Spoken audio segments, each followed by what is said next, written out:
The day.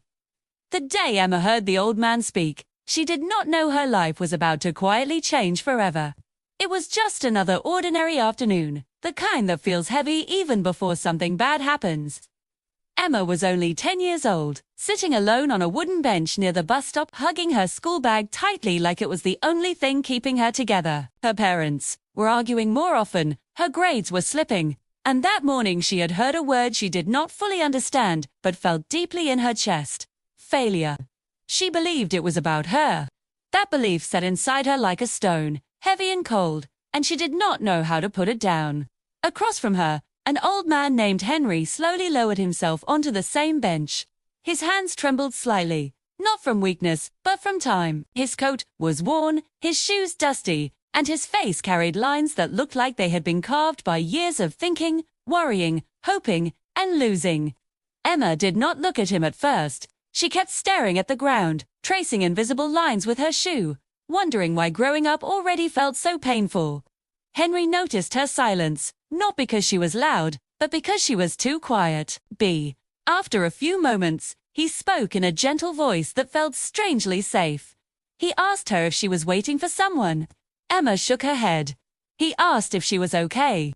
She shrugged, the kind of shrug that means no, but I don't want to explain.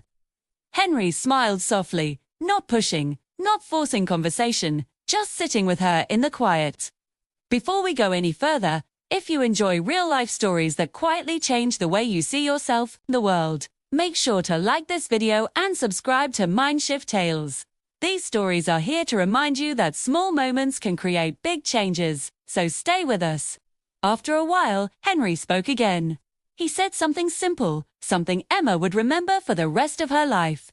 He said, "When I was your age, I thought adults knew everything. Now, I'm old, and I finally understand that most of life is just learning how to keep going when you feel lost." Emma looked at him for the first time. There was no pity in his eyes, no judgment, just understanding.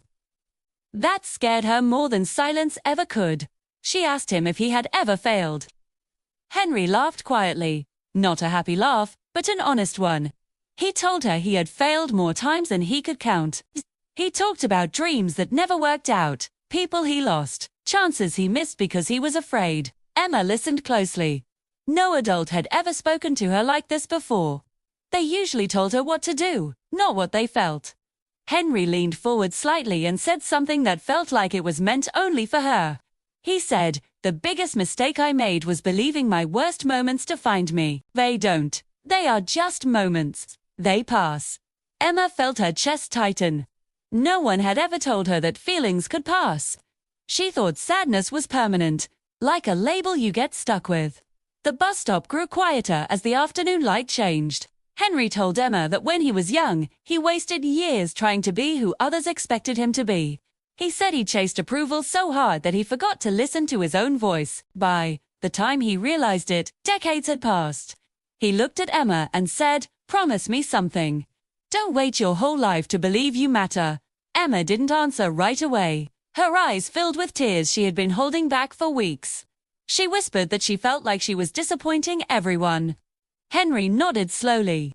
He said, "Let me tell you a secret. Most people are doing their best with what they know, including your parents, including your teachers, including you." That sentence landed softly but deeply, like a hand placed gently on her back. Henry stood up slowly as his bus arrived. Before leaving, he looked down at Emma and gave her one last piece of advice. He said, "Whenever life feels too heavy, ask yourself one question.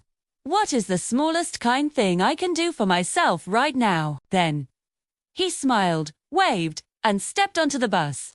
Just like that, he was gone. Emma sat there long after the bus disappeared. The world looked the same, but something inside her felt different. She walked home that day thinking about Henry's words. That night, instead of crying herself to sleep, she wrote in a notebook for the first time. She wrote about her fears, her hopes, and the question Henry had given her. It became a habit. A small one, but powerful. Years passed, Emma grew up. Life did not suddenly become easy. She still struggled, still doubted herself, still failed sometimes. But whenever she felt overwhelmed, she remembered the old man on the bench. She remembered that moments pass. She remembered that kindness could start with herself. As a teenager, Emma almost quit school during a rough year. She felt invisible, misunderstood, and tired. One night she found the old notebook and reread those early pages. Henry's voice echoed in her mind. She stayed, she kept going. Not because she was fearless, but because she was learning how not to quit on herself.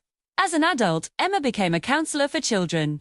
She listened the way Henry had listened to her. She spoke honestly, without pretending to have all the answers. Sometimes she would sit quietly with a child, letting silence do its work. Sometimes she would share a simple truth, the kind that stays with you. She never forgot the power of one conversation. One afternoon, many years later, Emma sat on a bench near the same bus stop. A young girl sat nearby, hugging her backpack tightly, eyes fixed on the ground. Emma recognized that posture instantly. She smiled softly and asked if the girl was okay. The girl shrugged. Emma sat down beside her, just like Henry had done all those years ago. If this story is touching something inside you, take a moment near the end to share it with someone who might need it. And tell us in the comments if a small piece of advice ever changed your life more than you expected, or story might help someone else more than you realize. Emma didn't mention Henry by name to the girl. She didn't need to. She passed on the feeling instead, the patience, the honesty, the belief that pain does not define a person. As the sun lowered in the sky, Emma realized something beautiful. Advice does not disappear. It travels. It moves from one heart to another, quietly shaping lives.